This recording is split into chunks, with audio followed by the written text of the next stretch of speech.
Awalnya aku nggak bisa percaya akan semua ceritanya itu. Dia bilang pernah melakukan seperti itu dengan teman suaminya di samping suaminya yang tidur lelap. Katanya rasanya luar biasa banget sampai bikin Jati baper. Dulunya aku pikir cerita Nora hanya fiksi dan khayalannya semata. Namun ternyata itu bukan fiksi dan kini aku merasakan sendiri. Oke, sebelum lanjut ceritanya silahkan subscribe, like, dan komen ya. Semua kualami pada saat suamiku mengajak pulang kampung ke rumah mertuaku, orang tua dari suamiku pada saat kami liburan. Maklum kami sudah 3 tahun menikah dan merantau ke kota ini. Dan selama itu kami jarang pulang ke rumah mertuaku. Biasanya tiap libur panjang atau lebaran, kami pulangnya ke rumah orang tuaku, bukan ke rumah mertua orang tua dari suamiku. Dari dulu aku sebenarnya selalu mengingatkan suami supaya sekali-sekali kami harus pulang ke rumah orang tuanya. Tapi suamiku selalu menolak dan lebih memilih untuk pulang ke rumah orang tuaku saja daripada ke kampung halamannya. Alasannya sih masuk akal. Rumah orang tuaku lebih dekat dibanding rumah orang tuanya yang jauh perjalanannya. Namun liburan kali ini dia malah yang minta agar kami pulang ke rumah orang tuanya. Sebab sudah 3 tahun kami nggak ke sana. Lagi pula suamiku seperti baru menyadari kalau mungkin saja hal itu yang membuat kami sampai sekarang belum punya anak. Bisa saja karena silaturahmi suamiku dan bapak ibunya yang terputus menyebabkan Jati penghalang kami dikaruniai momongan. Singkat cerita, akhir tahun kami pun pulang ke kampung halaman mertuaku. Lumayan lama pakai mobil karena harus menyeberang. Suamiku pinjam mobil kantor untuk mudik. Padahal aku udah bilang pakai bus antar kota saja biar nggak repot dia nyopirnya. Lagian kampung halamannya kan jauh, harus menyeberang pulau. Aku takutnya malah Jati khawatir kalau pakai mobil dinas kantornya. Namun kata suamiku, nggak apa-apa. Lebih enak bawa mobil supaya bisa sambil jalan-jalan dan nginep santai di perjalanan. Dan kisahku pun terjadi di saat aku dan suami pakai mobil dalam perjalanan dari kota kami menuju kampung halamannya. Aku nggak pernah menyangka kalau apa yang diceritakan Nor sahabatku dulu, akhirnya aku juga merasakannya sendiri. Ternyata benar, kata Nor. Rasanya luar biasa, sangat sulit dijelaskan hanya lewat kata karena aku beneran sampai baper. Waktu mau jalan, aku berniat pakai sweater dan celana jeans panjang supaya lebih praktis. Tapi suamiku malah melarang. Dia menyuruhku pakai gaun pendek saja biar lebih santai. Lagian kami kan pakai mobil sendiri, nggak naik bus antar kota. Kalau di bus antar kota baru kamu pakai sweater dan jeans. Soalnya kan banyak orang, tapi kita akan bawa mobil sendiri. Jadi sekarang kamu pakai gaun pendek saja biar lebih santai. Kan cuma ada aku juga sama kamu di mobilnya, kata suamiku. Aku akhirnya nurut aja. Lagian emang biasanya aku tuh suka yang simple aja pakaiannya dan emang suka gaun pendek. Suamiku juga santai kok. Dia hanya pakai kaos oblong biasa sama celana pendek, karena kita mau pulang kampung. Namun setelah sampai pelabuhan, penyeberangan dan mobil kami naik kapal. Aku baru tahu alasan suamiku saat itu. Waktu naik kapal sudah agak siang dan aku juga rencananya mau tidur saja selama penyeberangan soalnya lumayan lama. Seperti biasa, kalau di kapal suamiku menyewa kamar milik ABK yang disediakan biar penumpang bisa lebih nyaman. Dan pas udah di kamar itu, suamiku baru bilang, kenapa dia menyuruhku pakai gaun pendek, katanya. Biar bisa lebih gampang. Ya, biasa deh suamiku. Sambil senyum-senyum kuda malah pengen mengisi waktu ketimbang bosan di kapal penyeberangan. Kapal penyeberangan memang lumayan lama, bisa sampai 2 jam. Apalagi waktu itu ombaknya besar dan anginnya kencang. Aku sebenarnya agak pusing pas naik kapal soalnya emang biasa mabuk lah. Makanya maunya langsung tidur saja pas di kamar. Tapi nggak tahu deh suamiku. Dia tetap aja gangguin aku. Padahal udah aku bilang aku pusing dan ngantuk habis minum Antimo. Katanya, sebentar saja kok. Habis itu kamu bisa tidur sendirian dan aku mau ngopi sama ngerokok di atas. Bujuk suamiku. Lagian katanya, kita akan liburan sambil berikhtiar biar kami bisa cepat dikaruniai momongan sendiri. Siapa tahu bisa jeti. Ya, lucu juga deh suamiku mintanya. Masa iya siang-siang gitu? Apalagi kami masih di atas kapal penyeberangan, masih di laut. Tapi emang namanya suami. Kalau udah maunya yang mana bisa dihalangin? Ya udah, aku bilang terserah kamu deh, Mas. Tapi cepetan ya. Aku pusing dan ngantuk. Pokoknya aku mau tidur biar pas kebangun kapalnya udah sampai tujuan, kataku.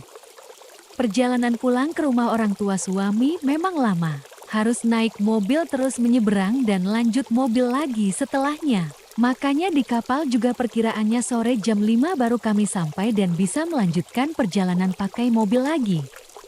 Sebenarnya aku malas banget pas di kapal suamiku malah minta seperti itu.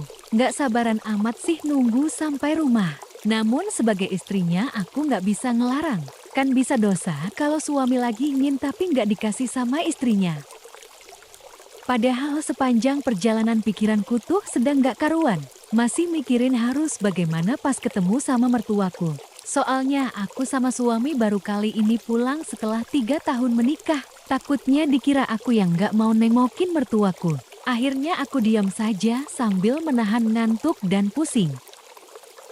Kupikir paling juga seperti biasa suamiku cuma sebentar. Dan benar dugaanku, baru juga sebentar suamiku sudah selesai. Lalu dia pamit ninggalin aku biar aku bisa lanjut tidurnya. Aku ngopi sama ngerokok di atas. Ya sayang, kamu tidur saja. Nanti kalau kapalnya sampai aku bangunin katanya. Karena aku emang pusing dan udah ngantuk banget habis minum Antimo. Aku langsung tidur nggak tahu suami kemana. Yang ku dengar cuma suara pintu besi kamar ABK kebuka. Terus ketutup lagi dari luar dan langkah suamiku menjauh naik ke tangga. Aku nggak ingat berapa lama aku sempat terlelap, sempat kebangun sebentar, tapi aku tidur lagi karena kapal belum sampai.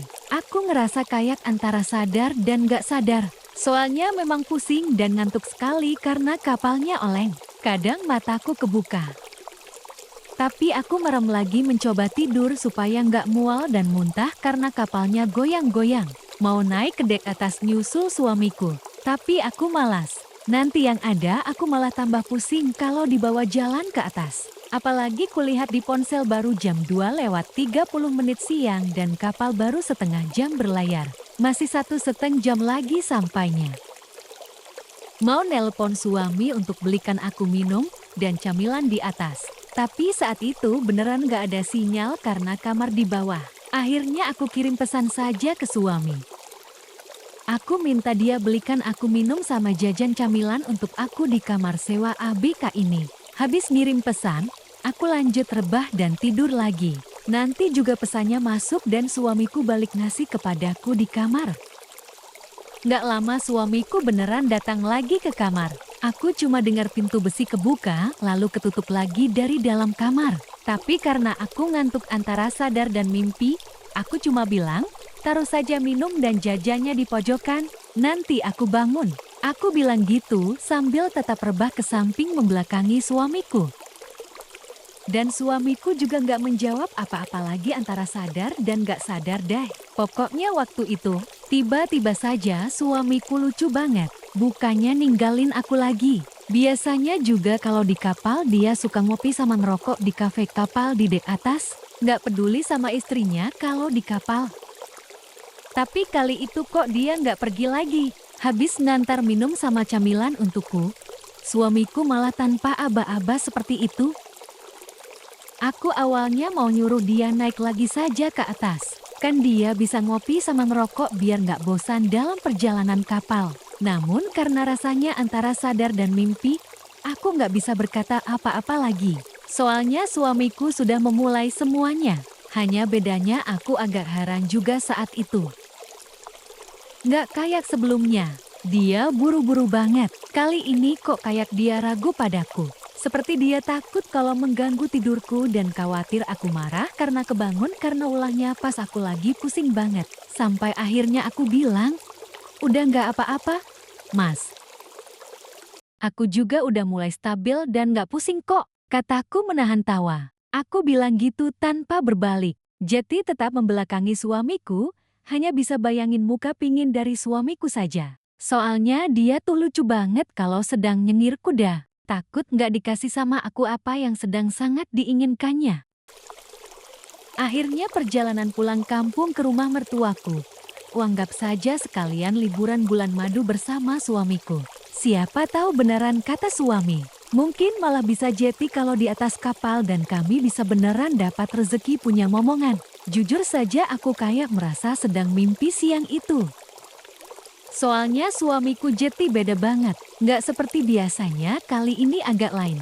Lebih besar gitu, padahal pas pertama naik kapal cuma sebentar sekali dia selesai dan ninggalin aku tidur sendirian di kamar sewa milik ABK.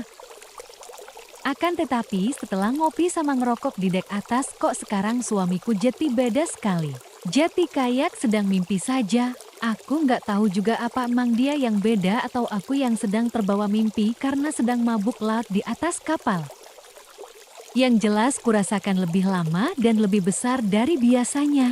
Malah aku bisa sampai 2 kali kayak kebangun dari mimpi indah banget. Apalagi saat itu ombak besar dan angin kencang membuat kapalnya terus oleng dan goyang-goyang kayak simfoni yang syahdu. Suara pintu besi yang kebuka tutup di kamar sebelah juga masih terdengar dipadu suara mesin kapal yang memang lumayan berisik. Makanya aku juga nggak ragu dan malu kalau suaraku terdengar sama orang lain. Lagian rasanya kayak mimpi saja kok. Selama 3 tahun menikah dengan suamiku, kami memang selalu seperti pengantin baru yang berbulan madu. Habis gimana lagi? Sampai sejauh ini kami belum juga punya anak. Jadi lebih banyak waktu berduaan saja dan nampak harmonis. Walau saat itu aku ngerasa suamiku beda banget. Tapi aku nikmatin saja perjalanan kami di atas kapal penyeberangan kali ini. Aku yang awalnya ngantuk dan pusing, jadi beper dan gak pusing lagi karena suamiku. Gak tahu deh berapa lama. Yang jelas habis itu aku ketiduran lagi. Cuma dengar langkah kaki keluar kamar terus nutup pintu besinya dari luar. Kupikir pasti suamiku udah lega dan pengen ngopi sama ngerokok lagi di dek atas. Sambil nunggu kapal kami sampai tujuan. Namanya juga naik kapal pas ombaknya gede dan anginnya kencang. Kapalnya jati mengayun bikin aku nyenyak tidurnya. Aku baru kebangun pas sudah hampir jam 4 sore. Waktu kapal yang kami tumpangi udah mau bersandar di dermaga tujuan kami.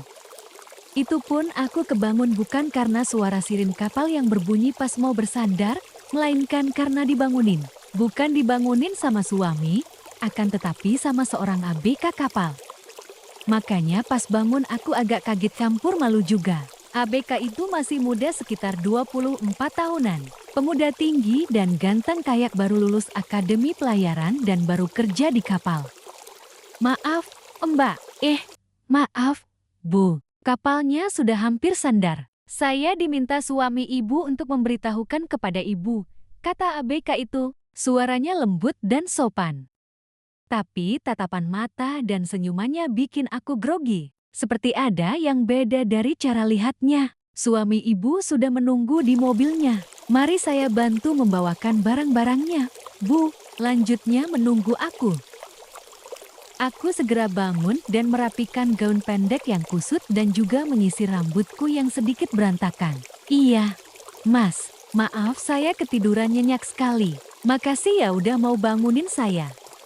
Balasku dengan ramah. Suamiku ternyata udah nunggu di mobil. Udah nyalakan mobil juga karena mobil kami berada paling depan dan siap keluar kapal.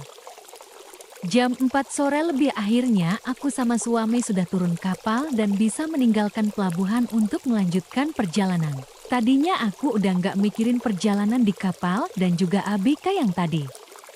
Namun pas sudah di mobil aku malah jadi kepikiran. Soalnya aku baru ingat minuman dan camilan yang dibelikan suamiku ketinggalan di kamar sewaan ABK yang ada di kapal. Namun aku jadi bingung. Pas aku bilang ke suami, dia malah balik nanya padaku. Katanya, mungkin aku cuma bermimpi sebab kata suamiku, dia nggak pernah membelikan minuman dan camilan. Dia ngopi di atas sampai kapalnya sandar. Kamu ngigau kali. Aku tuh habis kamu kasih langsung ngopi sama ngerokok di atas, nggak pernah balik lagi ke kamar. Atau kamu sengaja ya? Mentang-mentang aku lupa nggak belikan minum dan camilan di kapal, kata suamiku menjelaskan. Dipikir aku cuma bercanda dan pengen minum dan jajan. Suamiku malah minta maaf terus berhenti di depan minimarket. Suamiku lalu turun. Katanya mau beli minum dan camilan. Sekalian dia mau beli rokok. Sementara aku nunggu saja di mobilnya. Saat itu aku jadi baper dan pikiranku jadi campur aduk. Kalau bukan suamiku, terus siapa yang masuk ke kamar ABK tadi? Kalau aku cuma mimpi juga nggak mungkin deh. Soalnya aku beneran ngerasain itu kayak bukan hanya sekedar mimpi, tapi masa iya pemuda ABK yang tadi ngebangunin aku? Duh, aku jadi bingung. Tapi diam-diam dadaku jadi berdebar juga. Masa iya setelah suamiku naik ke dek atas, terus pemuda itu yang datang ke kamar ABK yang kami sewa selama perjalanan kapal. Dan pikiranku makin gak karuan kalau mengingat semuanya. Pantas aja dia sempat ragu karena emang bukan suamiku. Aku jadi malu banget kalau ingat. Soalnya malah aku yang menyambutnya karena kukira dia suamiku yang balik ke kamar. Tapi aku berusaha wajar kayak gak terjadi apa-apa saja. Lagian aku mau cerita ke suami, dia malah ngatain kalau aku mimpi. Akhirnya selama lanjut perjalanan pakai mobil, aku cuma diam saja, gak ngomong soal yang di kapal lagi sama suamiku. Ya, mau dibahas juga percuma karena suami gak percaya. Malah nanti dia mikirnya aku sedang halusinasi atau suka berimajinasi. Ya mending biar ku simpan sendiri saja. Sambil berharap pulangnya, kami bakalan naik di kapal penyeberangan yang sama lagi. Dari pelabuhan masih butuh 6 jam perjalanan lagi untuk sampai ke rumah mertuaku di kampung halaman suami. Sehingga di mobil, suamiku bilang palingan kita bakal sampai rumah orang tuanya sekitar pukul 9 atau bisa juga jam ke-10 malam. Namun pas baru 1 jam perjalanan dari pelabuhan, suamiku berubah pikiran. Dia malah ngajak mampir ke rumah temannya. Soalnya mumpung pulang kampung dan lebih dulu lewat di rumah temannya. Lagian sudah lama sekali nggak ketemu temannya. Aku juga kenal sama temannya itu. Sebab dulu pas kami menikah 3 tahun lalu, temannya suamiku juga hadir di acaranya. Kamu ingat kan sayang? Si Joni itu loh yang dulu datang pas resepsi pernikahan kita. Kita harus mampir ke rumahnya sekarang ya. Mumpung lewat dan mumpung masih sore. Dulu kan dia juga jauh-jauh datang untuk hadirin resepsi pernikahan kita. Kata suami. Ku jawab, iya, Mas. Terserah kamu aja. Tapi jangan lama-lama di rumah Bang Joni. Biar nggak kemalaman sampai rumah ibumu. Ku bilang sama suami, lebih baik kabarin dulu Bang Joni kalau kita mau mampir. Tapi kata suamiku, biarkan biar jadi kejutan. Jadi dari pertigaan besar suamiku langsung belok kanan menuju rumah temannya tanpa nelpon dan ngabarin ke Bang Joni lagi. Saat itu emang suamiku ngotot banget harus ke rumah temannya. Soalnya waktu Bang Joni menikah, kami nggak hadir. Sehingga kali ini, mumpung pulang kampung, suamiku mau kami sekadar mampir untuk membalas kehadirannya. Nggak lama kami sudah sampai di rumah Bang Joni. Kulihat sudah jam 4 lebih dikit dan sore udah mulai sejuk di rumahnya. Pas kami datang, temannya suamiku itu sedang berkumpul sama teman-teman lainnya di bagian depan teras rumahnya. Dia kaget tapi senang sekali lihat suamiku datang sore itu. Ya, sampai saling pelukan karena katanya kangen lama nggak jumpa. Kebetulan kau datang, kawanku. Ayo, langsung saja kita rayakan. Kata Bang Joni yang mengajak suamiku duduk di sana. Aku waktu itu mau bilang ke suami supaya nggak usah ikutan minum. Tapi karena waktu itu aku lagi kebelet pipis jadi lupa tanya. Maaf, Bang, saya mau numpang ke toilet, boleh? Dan dia jawab, iya, Mbak, lurus aja terus belok kanan di belakangnya. Ya udah, aku langsung permisi numpang pipis. Sementara suamiku ikut gabung sama temannya dan teman lainnya. Ada 4 orang. Rumahnya Bang Joni lumayan rapi dan halamannya juga luas. Ada banyak pohon rambutan dan pohon mangganya. Habis dari belakang, aku kembali ke teras mau ikut duduk sama suamiku. Tapi karena di sana lelaki semua, aku jadi nggak enak. Baru juga mau kutanya istrinya Bang Joni di mana biar bisa ngobrol sama aku. Tapi dia lebih dulu ngejelasin kalau istrinya pergi. Katanya istrinya Bang Joni baru pagi tadi berangkat ke luar negeri karena ingin merantau Jati TKI ke negara Taiwan.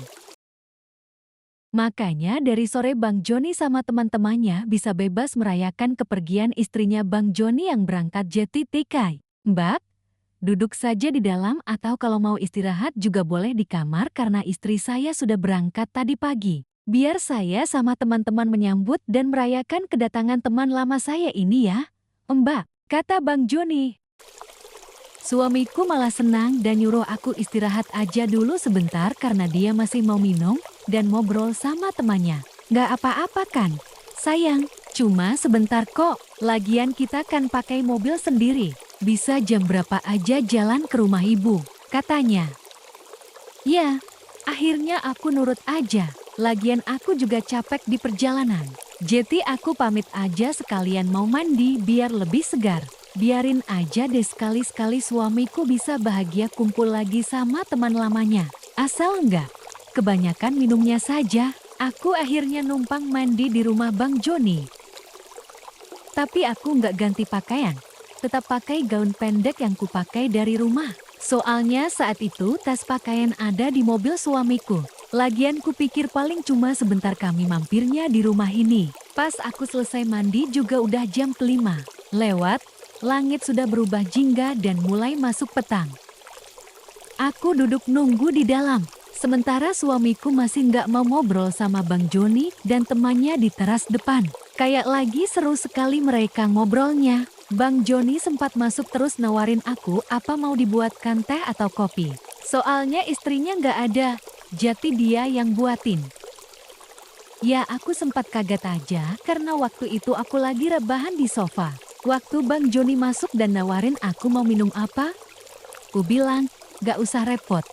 Bang, lagian saya sama suami udah mau lanjut jalan ke rumah mertua, kataku sambil duduk. Namun, Bang Joni hanya tersenyum. Katanya, santai saja kalian lanjut jalannya malaman saja. Mumpung kita ketemu kan, sudah lama sekali saya nggak ketemu Mbak dan sahabat saya. Lagian rumah mertua kan dekat dari sini. Pokoknya nanti saja perginya setelah makan malam. Sekarang saya buatin kopi deh biar nggak ngantuk, kata Bang Joni. Aku beneran nggak enak saat itu. Bang Joni ternyata baik banget sama aku. Akhirnya aku iakan saja dan membiarkan dia bikin kopi. Lagi pula ku dengar suamiku semakin larut dalam obrolan sama teman-temannya di teras depan. Nggak peduli sama aku istrinya. Saat itu aku sempat nguping. Mereka nyebut-nyebut nama Mair, istrinya Bang Joni, dan sesekali mereka nyebut namaku juga. Ku dengar juga suamiku tertawa ngakak pada saat nama Mair disebutkan dan temannya ada yang bilang, "Apa kamu masih ingat?" Dari situ aku baru tahu kalau ternyata Mair itu pernah menjadi kekasih suamiku dulu. Tapi dia malah berjodohnya sama Bang Joni. Jujur saat itu aku kecewa sama suami. Pas kami nikah dulu, dia ngakunya aku adalah wanita pertama dan cinta pertamanya. Padahal ternyata sebelum merantau ke kota kami dan bertemu aku, suamiku pernah lama menjalin asmara dengan Mair di kota ini. Iya, walau aku nangkapnya samar-samar obrolan mereka. Tapi ceritanya sudah cukup jelas bagiku yang diam-diam ikut nguping. Ternyata dulu suamiku dan Maira hampir menikah. Namun suamiku meninggalkan Mair karena harus bekerja dan pindah kota. Suamiku diterima Jati Esen di Pemda kota kami. Dia pergi ninggalin Mair. Janji akan menikahi Mair pun hanya tinggal janji. Sebab di kota kami suamiku bertemu aku dan malah menikah denganku. Sementara Mair di kota ini akhirnya Jati patah hati. Aku masih mau nguping biar lebih jelas. Namun aku jadi kaget karena tiba-tiba Bang Joni menepuk bahuku sambil tersenyum. "Nih kopinya Mbak, diminum dulu biar nggak ngantuk," katanya sambil menaruh cangkir kopi di meja kecil di dekat sofa dudukku. Ku jawab, "Iya, terima kasih, Bang." "Oh iya, Bang, kenapa istrinya berangkat Jati TKI? Apa aman saja di sana?" kataku Jati bertanya. Aku sebenarnya pengen banget nanya langsung. Apa benar dulu Mair istrinya adalah kekasih dan tunangan suamiku? Tapi kan gak enak kalau langsung nanya kayak gitu. Namun, Bang Joni seperti bisa menangkap kemana arah pembicaraanku. Jangan masukkan di hati obrolan teman saya ya. Mbak, itu kan masa lalu. Istri saya juga sudah keluar negeri kok, kata Bang Joni. Dia khawatir kalau aku cemburu dan akhirnya bertengkar sama suamiku. Hanya gara-gara dengar cerita masa lalu suamiku dan Mayer. Namun karena aku sudah terlanjur kecewa sama suami yang gak jujur, aku pun mendesak Bang Joni untuk menceritakan. Ya, karena Bang Joni juga lagi pusing, kebanyakan minum, akhirnya dia pun tanpa sadar menceritakan semuanya padaku. Dan semua cerita masa lalu suamiku benar-benar membuat aku kecewa.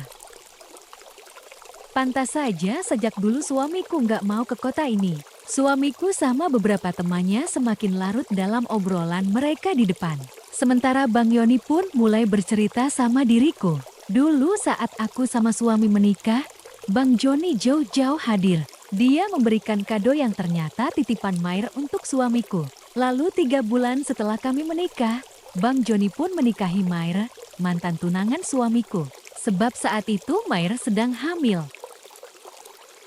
Tak ada yang tahu kalau anak yang ada dalam kandungan Mayer adalah benih suamiku, tunangan yang meninggalkannya. Dan Bang Joni rela berkorban menikahi Mayer demi menutup aib yang ditanggung Mayer dan keluarga besar Mayer saat itu. Aku jadi makin kecewa sama suamiku. Pada saat mendengar semua cerita masa lalunya dari Bang Joni yang menceritakan, maafkan suami saya ya, Bang. Terus di mana anaknya Mayer sekarang, Bang? Tanya aku yang mulai penasaran dengan cerita Bang Joni. Bang Joni tersenyum getir. Katanya usia kandungan Mayer hanya 6 bulan. Lalu nasib berkata lain karena dia keguguran. Mungkin karena istri saya masih memikirkan suami Mbak. Makanya dia keguguran dan anak itu tak pernah jati rezeki kami, Mbak. Dan sejak saat itu pernikahan saya sama Mayer juga hanya sebagai simbol saja. Karena Mayer tak pernah mencintai saya, katanya.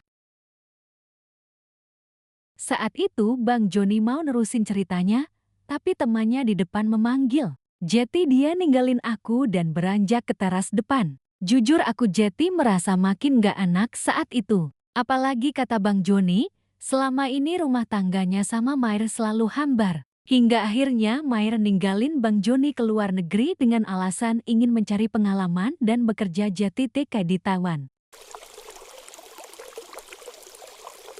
Sudah jam 8 malam saat itu 2 temannya Bang Joni sudah pamit pulang karena sudah ditelepon sama istri mereka masing-masing. Sementara suamiku sama Bang Joni masih minum di teras sambil ngobrol tentang pekerjaan dan perkembangan daerah ini. Karena hanya ada mereka berdua saja, aku pun menghampiri ke depan. Aku minta mereka berdua masuk saja ke dalam. Kalian minum di dalam saja karena ini sudah malam loh. Saya minta izin juga ya, Bang. Biar saya yang masak untuk makan malam. Kamu juga, Mas. Sudah cukup deh minumnya. Mandi sana. Terus habis makan malam kita lanjutkan perjalanan. Nada suaraku buat ketus karena aku kesal sama suamiku dan mereka kayak kompak nurutin aja semua perintahku. Aduh, galak bener sih istriku. Iya deh, kamu masak ya, biar aku sama Joni lanjut minum di dalam. Kata suamiku sambil berdiri, tapi kayaknya dia kebanyakan minum. Makanya hampir jatuh. Untung ada Bang Joni yang merangkul dan menuntunnya. Ya udah, kalian ngobrol dulu di sini. Biar aku masak di dapur untuk makan malam. Permisi, ya, Bang. Biar aku yang melayani. Anggap saja aku sebagai pengganti istri abang yang sudah pergi ke luar negeri, kataku. Lalu melangkah ke dapurnya. Oh, iya deh, Mbak. Makasih loh. Anggap saja rumah sendiri, balas Bang Joni. Dan suamiku hanya terkekeh pelan karena udah puyeng. Di dapur aku masak ikan, bawal tebal sama tumis kangkung. Bahannya aku ambil saja di kulkas. Pokoknya kayak rumah sendiri. Bang Joni sama suamiku lahap banget makannya. Soalnya emang cepat lapar kalau udah minum sambil ngobrol kayak gitu. Singkat cerita, malam itu akhirnya sampai pukul 9 malam, kami masih di rumah temannya suamiku. Belum lanjut jalan lagi, ibu mertuaku pun menelpon suamiku. Dia menanyakan, kami sudah sampai di mana? Harusnya sudah sampai. Tapi kok belum? Suamiku pun menjawab, kalau malam ini kami menginap di rumah temannya itu karena suamiku nggak bisa nyetir mobil. Sebab jarak yang harus kami tempuh masih 2 jam lagi. Sementara suamiku sudah nggak kuat karena kebanyakan minumnya. Lagi pula Bang Joni juga menahan kami. Dia khawatir kalau nanti kenapa-napa di jalan. Soalnya dia juga yang ngajak suami minum. Dan malam itulah kisah yang aku alami. Sama seperti ceritanya Nor, sahabat SMP-ku dulu. Tapi kini aku yang merasakan sendiri. Dulu juga aku nggak pernah percaya sama ceritanya Nor. Katanya pernah seperti itu di samping suaminya yang tidur. Katanya rasanya luar biasa dan sangat sulit dilukiskan dengan kata-kata. Namun aku emang gak pernah percaya sama dia. Hingga malam itu aku jati malu karena pernah menganggap Nora hanya berbohong dan suka berhalusinasi saja. Perjalanan liburan panjang ke rumah mertuaku akhirnya beneran panjang. Harusnya cuma 12 jam sudah sampai. Tapi karena mampir di rumah temannya suamiku, kami akhirnya baru sampai ke rumah mertuaku besok paginya. Malam itu pun rasanya Jeti sangat lama sekali di rumah Bang Joni. Habis makan malam, aku langsung masuk kamar saja. Bang Joni menyuruhku istirahat saja di kamarnya karena istrinya juga sudah pergi merantau Jati TKI ke luar negeri di Taiwan. Mbak, tidur saja duluan. Anggap saja rumah sendiri. Biar saya sama suami Mbak ngobrol dulu. Masih seru nih, kata Bang Joni padaku.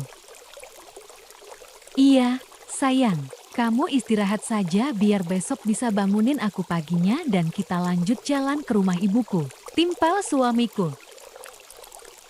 Ku jawab, iya deh, aku pamit duluan ya, Bang. Tapi kalian jangan kemalaman begadang. Takutnya suamiku bangun kesiangan besok. Aku kan gak anak sama mertua. Entar dikira aku nggak mau diajak ke rumah orang tua dari suamiku. Balasku dengan ramah. Pas aku masuk kamar udah jam 10 malam. Suamiku sama Bang Joni masih saja ngobrol sambil lanjut habisin minuman yang tadi. Nggak tahu berapa lama.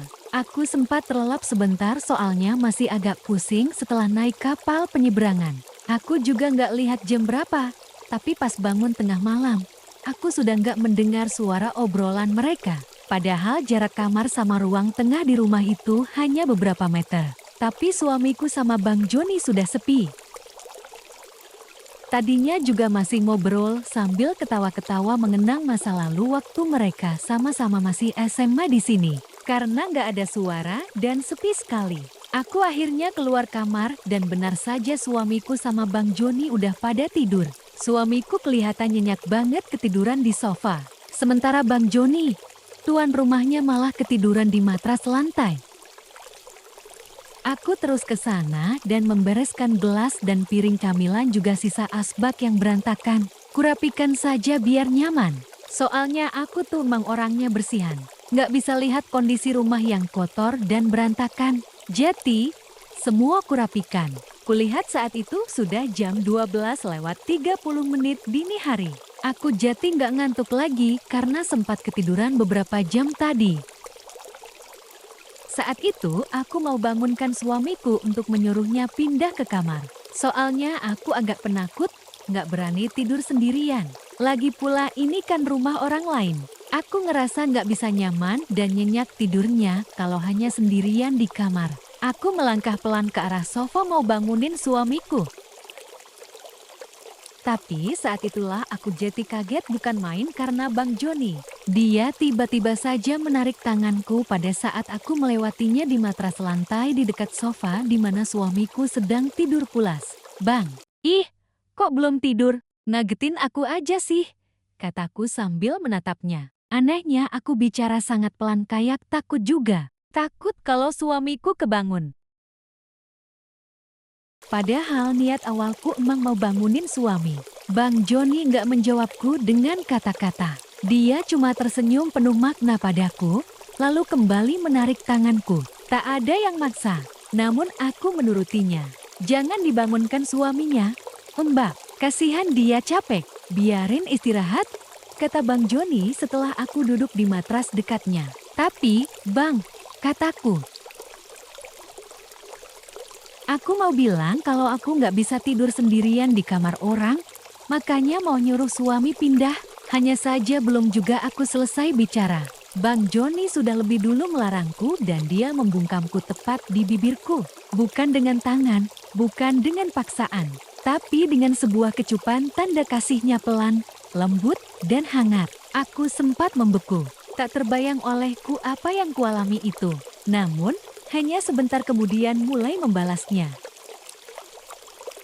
Malam itu aku jati ingat akan semua cerita Nor sahabatku yang dulu. Dan aku beneran malu karena nggak pernah percaya. Bang Joni pun melanjutkan ceritanya padaku kalau dia dan Mair istrinya selama ini selalu hambar menjalani rumah tangga. Semua karena Mar masih belum bisa melupakan suamiku.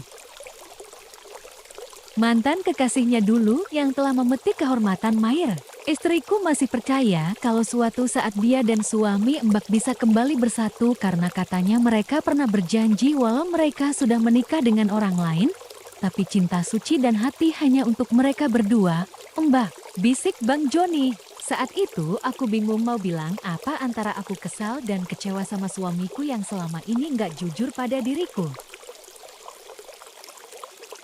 Tapi pikiranku juga jadi campur aduk mengingat semua cerita Nor sahabatku itu. Sementara suamiku makin mendengkur. Salahku juga malam itu. Sebab waktu makan malam aku yang bilang, anggap saja aku ini pengganti istrinya yang keluar negeri.